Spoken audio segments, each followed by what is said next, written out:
Olá, pessoal. Eu sou Jennifer e esse é o canal Em Debate, Gênero e Relações Internacionais. E novamente estou com alguém muito especial, conversando com minha ex-aluna formada em Relações Internacionais, Heloísa Okamoto. Falei certo? Falou. Ah. Falou Que certo, está gente. aqui, né, convidada também conversando sobre, né, vamos conversar sobre um tema super, né, interessante e super a ver também com o canal, que a gente vai estar trazendo aí algo relacionado à questão das mulheres junto com política internacional. Fazendo uma breve introdução, né, já falei que ela é formada em Relações Internacionais, inclusive foi minha aluna, ela é mestre em Museologia e Patrimônio Cultural, ela fez pela University of East Anglia, em Londres, desculpe, na Inglaterra, falei certo de novo. Isso, Engler, tá certinho.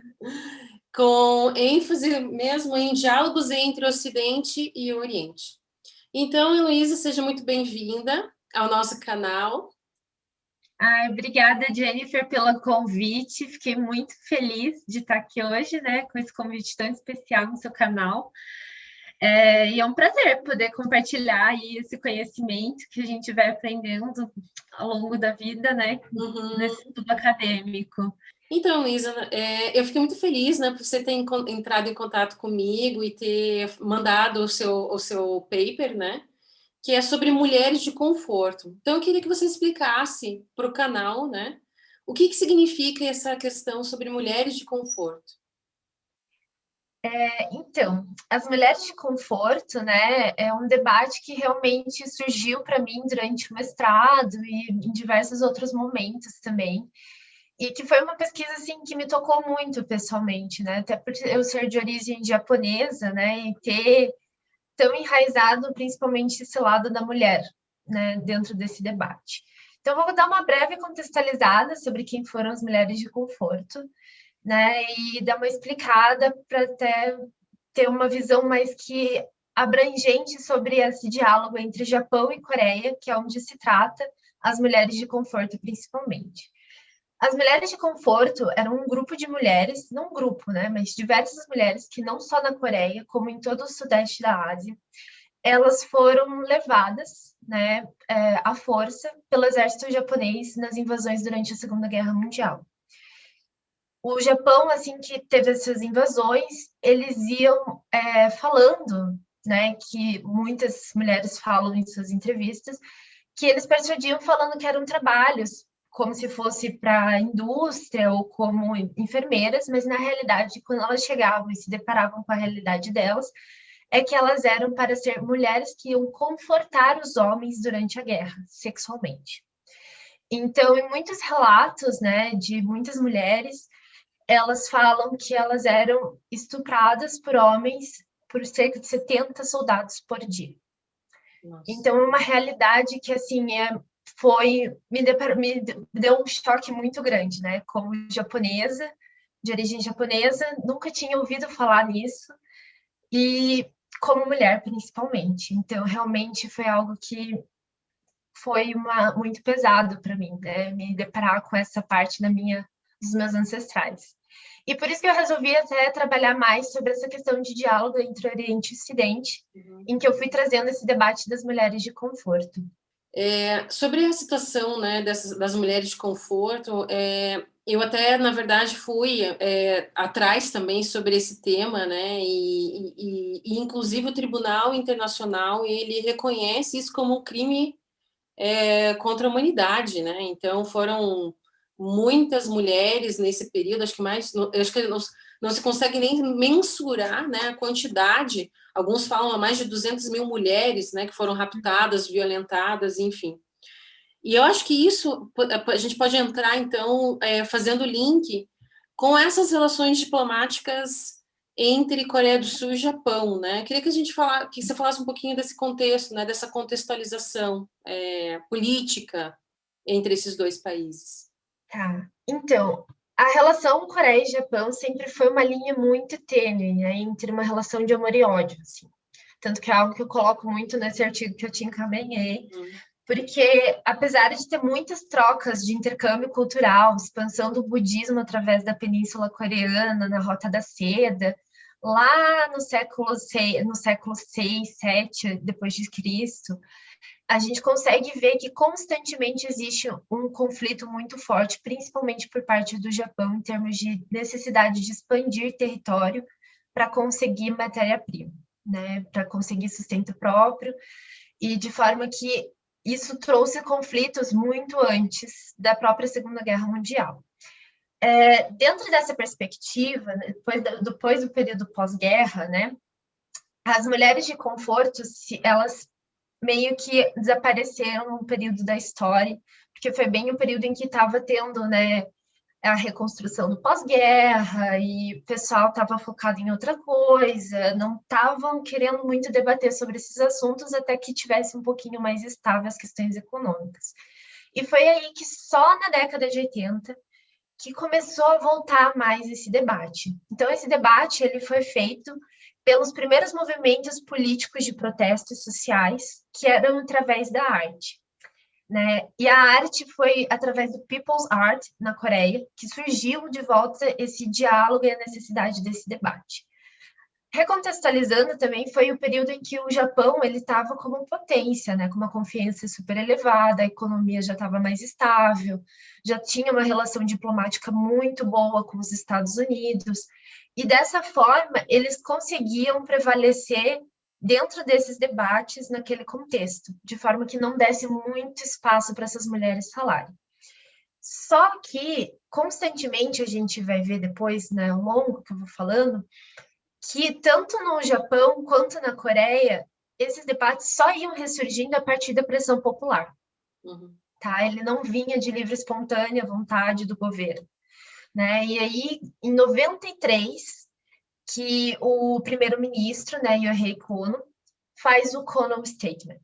O Kono Statement foi o primeiro que fez, tentou reconhecer isso como se fosse uma revisão histórica. Então, o primeiro-ministro, ele fez toda uma revisão dos documentos históricos no Japão, e ele realmente reconheceu que houve, sim, essas questões.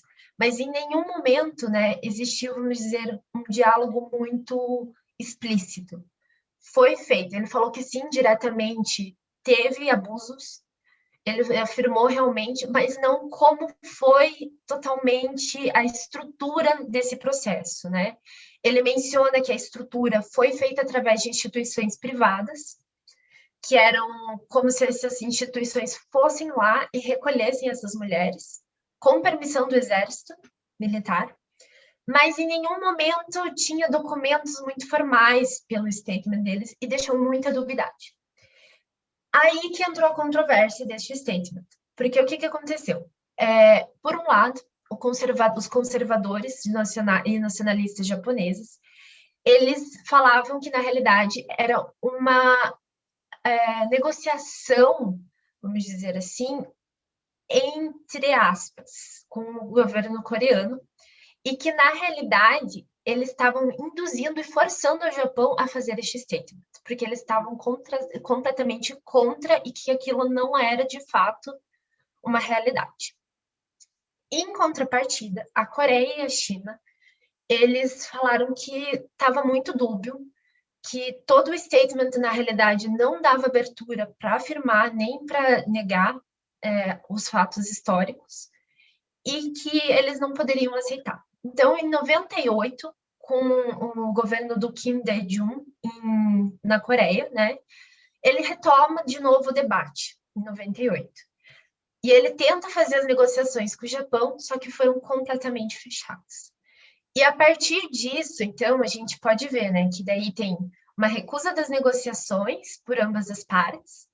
A economia coreana também, ela começa a ascender e ficar mais forte, de forma que, no fim, a competição entre Japão e Coreia vai começando a ficar num par a par. E na entrada dos anos 2000, começa o soft power japonês e coreano, como numa tentativa de expandir até mesmo a própria cultura, em termos de diálogo.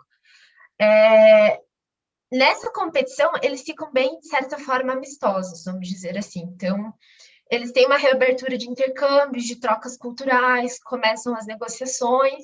Eu até Eu até vi no seu texto, né, que você tem lá o momento de uma onda coreana, né, dentro do Isso, chamada Japão, Kyu. mas eu achei até interessante o nome que você utilizou, né, Kanryu.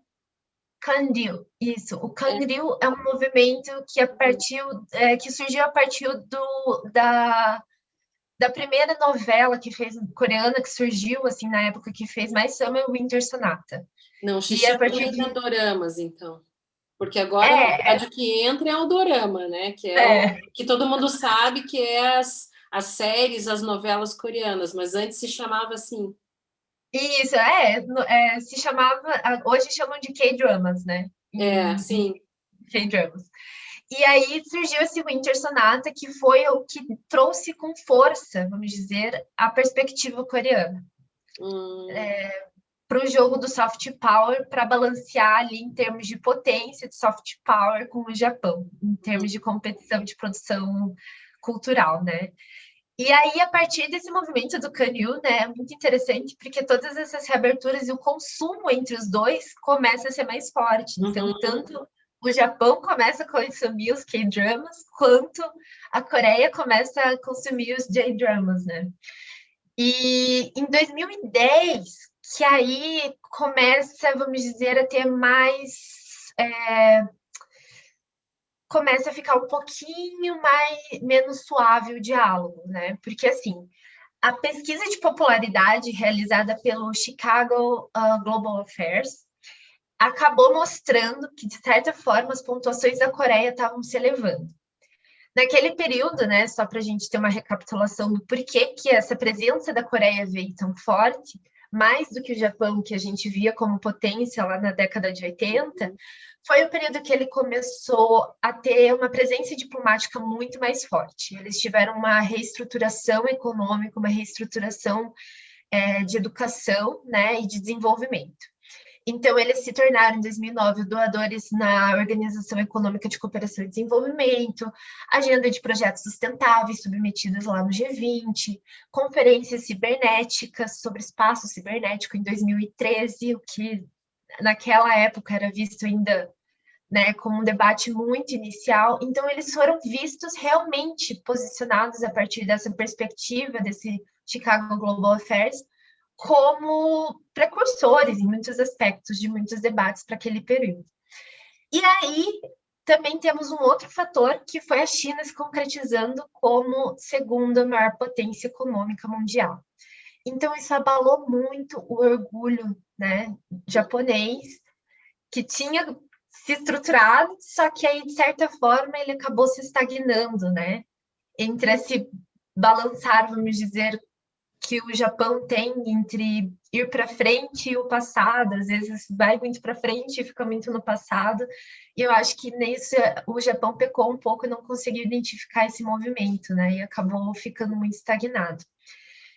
E o outro fator também que declinou muito, né, agora entrando de novo na questão das mulheres de conforto, foi um pronunciamento do Shinzo Abe no seu primeiro governo, né, no governo de 2006, 2007, em que ele fala que não tinha encontrado nenhum documento, colocando em xeque toda a pesquisa feita pelo Kano Statement.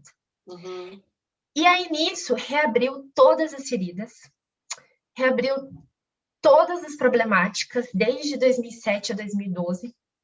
E nisso, no segundo mandato, ele afirma que ia sim fazer uma revisão do Kano Statement e que ele ia rever tudo. Então, a partir disso, as mulheres de conforto se veem tendo que rever tudo isso, uma coisa que parecia quieta por um tempo, coloca em xeque toda a credibilidade do Kano Statement, retoma um debate, né? Então, parecia que as vítimas estavam sendo desfavorecidas novamente.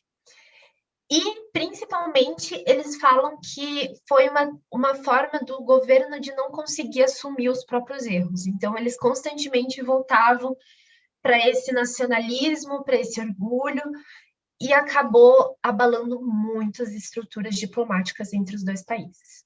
Uhum. Dessa forma, levou aí, em 2015, porque daí em 2014 eles finalizam essa revisão e eles falam que o Kano Statement não vai ser mudado. Então, não foi nem para frente e não foi nem para trás. Em 2015, eles retomam as negociações e fazem uma doação de 8,8 milhões de dólares, né, para as vítimas. Só que em nenhum momento, nem o governo coreano e nem o governo japonês consultou essas vítimas dentro das negociações, que foi realmente, eu acho que aí que foi o estopim para elas, porque elas se sentiram como se tivessem sido compradas, né, como se estivessem comprando o silêncio delas para acabar, porque os dois países precisavam ter uma relação diplomática e econômica, porque um já estava começando a codepender do outro, né, economicamente, em termos de desenvolvimento. E aí, em 2016, que acontece o maior abalo para o orgulho japonês, que foi o reconhecimento da ONU do massacre de Nanquim, né, que nem você falou, como genocídio. Nesse fator, o Japão se fecha completamente. Ele acaba adotando uma estratégia defensiva que faz com que, acho que ele decline ainda mais, né? Acredito que ele declinou muito mais, principalmente em termos de soft power, porque a Unesco estava sendo o maior suporte até para criar os diálogos culturais, de desenvolvimento cultural através do Japão, porque até 2016 ele é o maior financiador da Unesco, então ele era o maior doador. E aí eles fazem uma corta de verbas de 4,4 bilhões de ienes, que seria somado em mais ou menos 1 milhão de reais na época.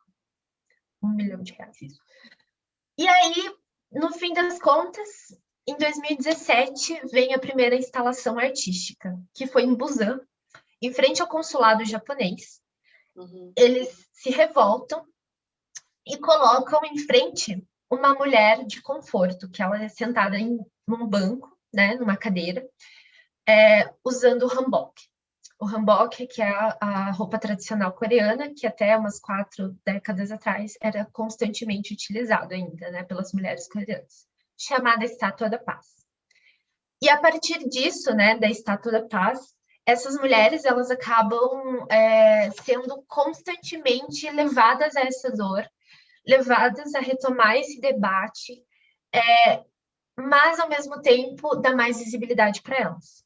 Então, eles criaram um instituto naquele período, que atualmente foi fechado, porque elas não acreditavam que esse instituto estava representando-as. E agora a gente vem para o momento atual. Porque 2016 ficou lá, 2017 teve essa instalação, o governo não gostou com esse protesto, mas eles meio que começaram a abalar. Só que em 2019 veio a Trienal Internacional de Haiti, que é em Nagoya. E nisso veio a exposição After Freedom of Expression. Então, após a liberdade de expressão, e nisso o artista Kim So-kyun e a artista Kim Yoon-sung, eles expõem também a mesma estátua que foi exposta em 2017, como se fosse uma réplica, uma em miniatura e uma outra também em maior, né, como se fosse do mesmo tamanho. Então, essas duas estátuas são expostas. Valendo também lembrar que essa miniatura, ela também foi exposta em 2012, no Tokyo Metropolitan Art Museum, só que 4 dias depois foi retirada. E aí, nisso, depois dessa censura que vem por parte do governo japonês, porque eles fecham essa exposição, que começam os protestos internacionais. Então, países no mundo todo tomam frente e falam que isso está errado, e eles começam a colocar essa estátua em todos os locais públicos. Ônibus, praças públicas, em frente a consulados japoneses, enfim, estoura na Argentina, Estados Unidos, na Europa, por tudo. E isso faz com que a revolta japonesa se torne um pouco mais forte do governo, né? Porque, por um lado, né, esse governo tanto do Shinzo Abe quanto desse atual governo, que é do Yoshihide Suga, são, de certa forma, bem conservadores nacionalistas. Né? Então, uma extrema-direita que vem ascendendo faz um tempo e que eles vêm mantendo esse diálogo, vamos dizer, bem abafado o máximo possível, e eles vêm tentando abafar, que nem eu falei, desde 2012. E foi para eles considerado como se fosse um pisão no sentimento japonês, né? Mas, como a produção, né? Daí a gente entra na teoria das relações internacionais, sempre o micro tentando estabelecer o macro, mas o macro também tentando estabelecer o micro. E eu acho que esse é o maior exemplo, né, desse diálogo dos dois níveis que a gente tem dentro das relações internacionais, porque nisso a gente vê que, novamente, os protestos retornam, e em 2020 vem uma nova instalação, que é num jardim privado, tá? Que é no Kimcheon-ryol, no jardim dele, em Pyeongchang. Eu não sei se eu pronunciei certo, Pyeongchang, eu acho. Eu não sei dizer. Não, eu acho, mais ou menos nessa pronúncia. Não sei muito bem coreano ainda, estou aprendendo. E aí, nisso vem o Eternal Atonement, que quer dizer expiação eterna, né? Então, constantemente, a gente vai ter essa expiação para esse passado, enquanto ele não for resoluto, enquanto a gente não colocar essas mulheres neste debate. E aí que vem a questão, porque com essa exposição, com essa instalação nesse jardim privado, ela foi um pouco diferente. Porque essa instalação não era só uma mulher coreana sentada, era um homem ajoelhado, com feições asiáticas, muito parecido com o semblante do Shinzo Abe, do primeiro-ministro japonês Shinzo Abe, que fez um statement lá em 2007. E nisso traz toda a raiva do governo japonês, né? Porque como eu falei, Yoshihide Suga dava muito suporte ao governo já anterior do Shinzo, e ele é, de certa forma, uma continuidade. E, no fim das contas, esse primeiro-ministro, ele fala que é em termos inaceitáveis em termos de cortesia internacional. Ele acaba começam bloqueios econômicos de ambas as partes, desde 2020, em que foi feita essa instalação, em julho de 2020, e começam aí as problemáticas diplomáticas entre Japão e Coreia a ficar muito piores, né, em termos de, vamos dizer, não só de soft power, quanto de bloqueios econômicos mesmo. Em termos de soft power, eles bloquearam todos os intercâmbios, então eles estão fazendo boicote aos produtos culturais. Tem muitas fotos até de coreanos queimando animes, mangás, tipo Bleach, que são famosos, né, Naruto, queimando mesmo em praça pública, fazendo um boicote nacional. E nisso, os japoneses não disponibilizando matérias-primas, principalmente para a Coreia, para termos de produção industrial.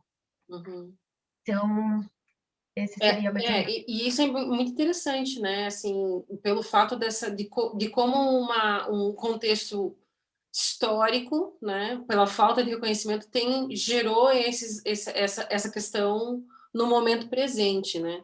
Porque toda essa situação acontece lá na Segunda Guerra Mundial, e pela falta, né, de um reconhecimento mais apropriado, e de todos os discursos que foram feitos por parte do Japão, trazer isso à tona, e até por uma mobilização cultural, né, nesse sentido, né, que é as esculturas e tal. Mas, assim, e como, por exemplo, as mulheres, eu não sei se você chegou a ter poder ter uma pesquisa ou ter algum contato com relação às mulheres, porque não sei, ao meu ver, o governo também da Coreia do Sul, ele não teve um diálogo tão presente com essas mulheres, né? Você fala da indenização, que elas nem foram consultadas. Eu não sei se como é que essas mulheres encaram esse problema atualmente, né? Então, atualmente, né, as mulheres coreanas, elas acabaram adotando um pouco mais de voz através das mídias. No Asian Boss, também é um link que eu posso disponibilizar, uma das mulheres de conforto, ela se disponibiliza a fazer uma entrevista, que é a Kim Bok-dong. Ela faleceu em 2019, pouco depois dessa entrevista. Ela estava com câncer já no período, né?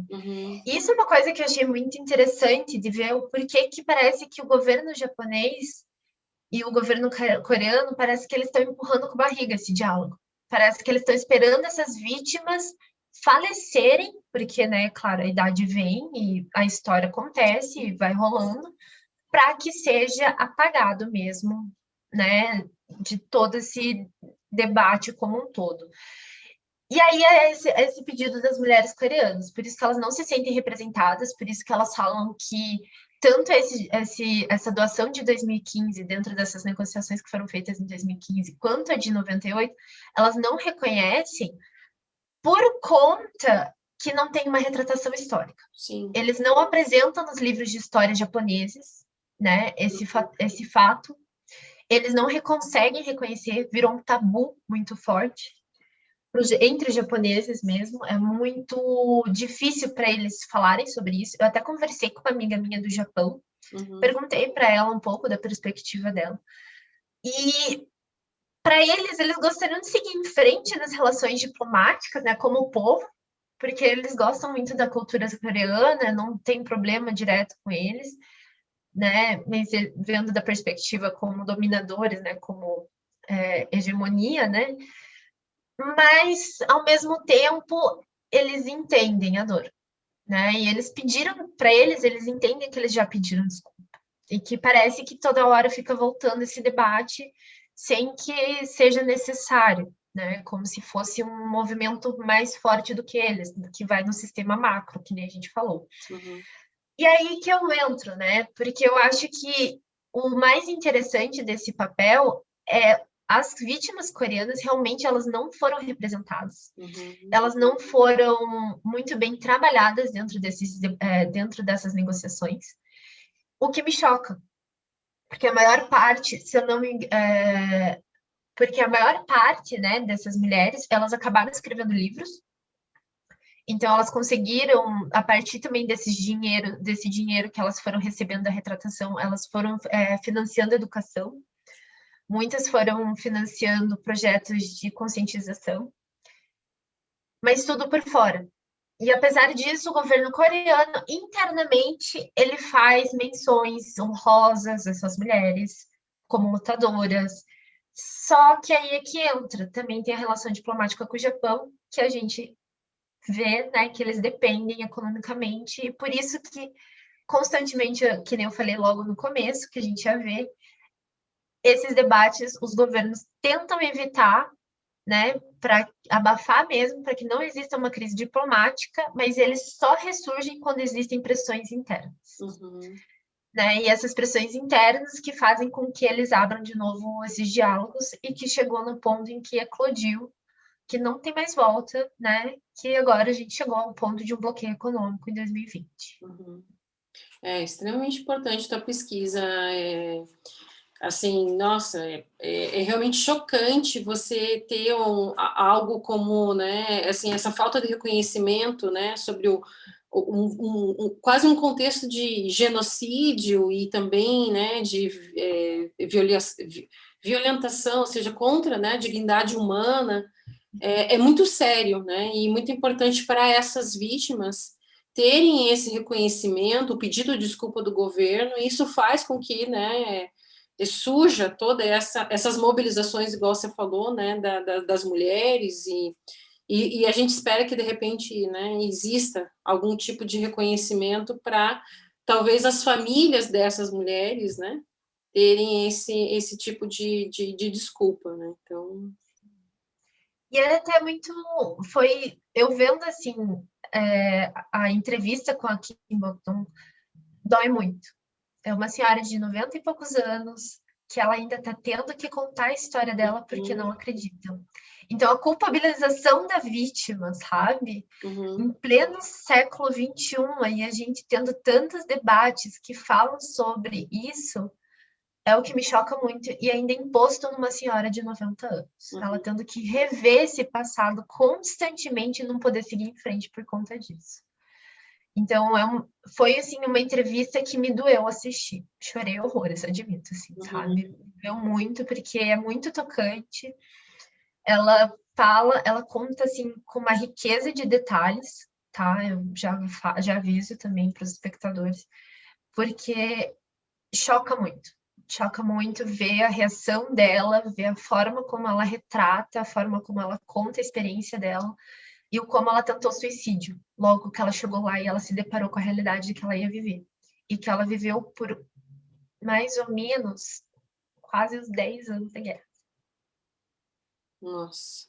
E ela retornar, e a mãe dela tentando, como toda a cultura asiática, né, o casamento, para ela poder ter uma vida depois da guerra, mas ela não conseguir ter nenhuma relação com nenhum homem. E aí até que ela contou para a mãe dela, e ela falou que a mãe dela não aguentou e morreu. Então, todos esses fatores, assim, você vê a somatória na psique, né? E eu acho muito interessante também analisar a questão da psicologia social, né? De construção do Japão, do porquê dessa necessidade, não dessa necessidade, mas dessa dificuldade de conseguir reconhecer, né, esse erro, né? Então a gente vê o orgulho do samurai, a questão de honra, todos esses fatores, né? O fato deles não terem conseguido reconhecer o fim da guerra, terem sido invadidos pelos Estados Unidos, não poder reconstruir o seu país a partir deles próprios, que eles têm muito orgulho do próprio trabalho.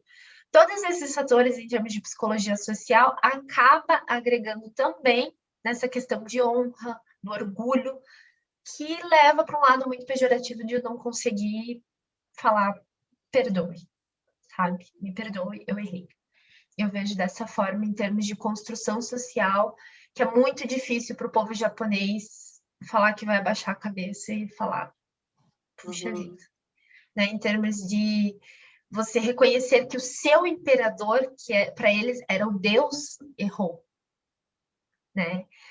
Esse fator para eles, quando teve o final da guerra, por isso que muitos japoneses não conseguiam entender como que eles perderam a guerra, é porque o imperador é o Deus do sol nascente. E toda essa construção parece muito arcaica, né, numa visão ocidental, e é aí que eu entro, por isso que eu fiz meu trabalho de mestrado em termos de diálogo entre Oriente e Ocidente, né, porque, querendo ou não, a Era Meiji não fazia tanto tempo que tinha acontecido. Né? Essa construção, essa quebra, essa abertura do Japão para o mundo ocidental também não fazia tanto tempo. Então, não use isso como desculpa de forma alguma, mas sim como uma contextualização e retratação do que é de fato a mentalidade, né, em termos de construção social naquela época da Segunda Guerra Mundial, para não conseguir fazer esse reconhecimento.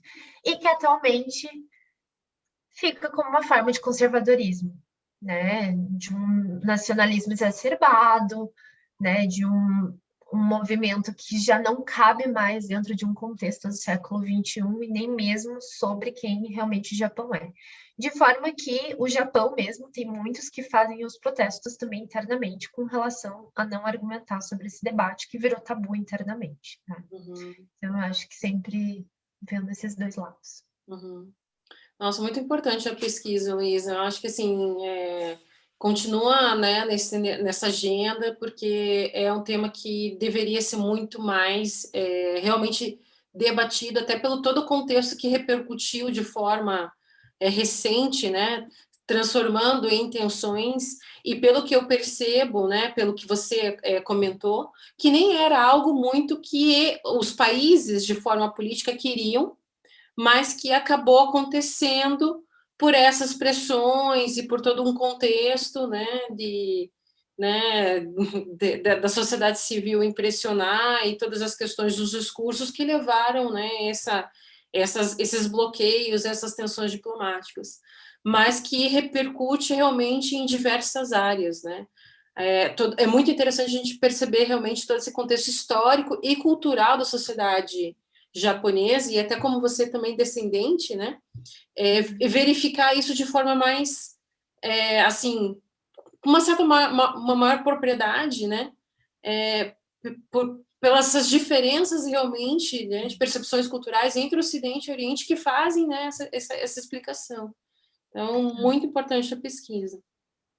Eu acho que eu, assim, como descendente japonesa, né, me doeu muito ver, que nem eu falei no começo, e ter isso, assim, tão próximo, né, porque a gente sabe que o Brasil, querendo ou não, é o quinto em termos de genocídio feminino. E aí ver isso também sendo retratado da minha outra metade, sabe? Então foi uma coisa muito pesada para mim, né? Como mulher, principalmente, ver esse lado, né, da história. Mas foi muito enriquecedor também, porque, querendo ou não, eu poder ter esse acesso e poder contar, que nem você falou, trazendo esse diálogo, tanto sendo eu brasileira, né, mas descendente de japoneses, e conseguir, eu acho que de certa forma tentar me abster e sair disso, realmente foi uma pesquisa que me trouxe muito benefício também. Uhum. Então é isso. Obrigada, Luísa, mais uma vez. Obrigada. Incrível aí né, a nossa conversa.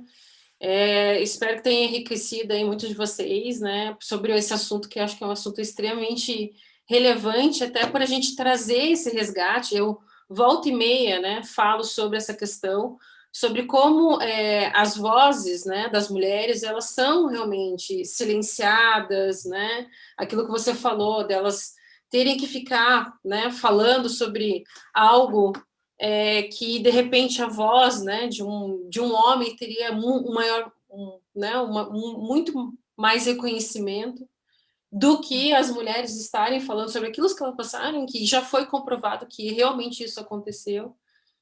A pesquisa é sensacional e continua, né, numa agenda como essa, porque eu acho que é importante a gente tentar trazer, né, como você mesmo falou no início, a falta ainda de debate sobre isso, né? Então, Muito obrigada também, Jenny, pela oportunidade de apresentar esse trabalho. Fiquei muito feliz pelo convite, de verdade. eu que agradeço. E a gente tem que realmente, né, assim, o debate sobre gênero, e a questão sobre mulheres, ela é extremamente, sim, extensa. E é claro que é muito importante essas pesquisas de estudos de caso para trazer justamente, né, esse debate. Eu acho que é sensacional. Então, né, enfim, Um muito exemplo muito obrigada. forte, com certeza. Obrigada, Jenny. Imagina. E espero que vocês também tenham gostado, né, da nossa conversa. Não se esqueçam aí de se inscrever no canal, né, ativar as notificações, fazer comentários, sugestões sobre temas. E é isso, pessoal. Até a próxima. Tchau, tchau.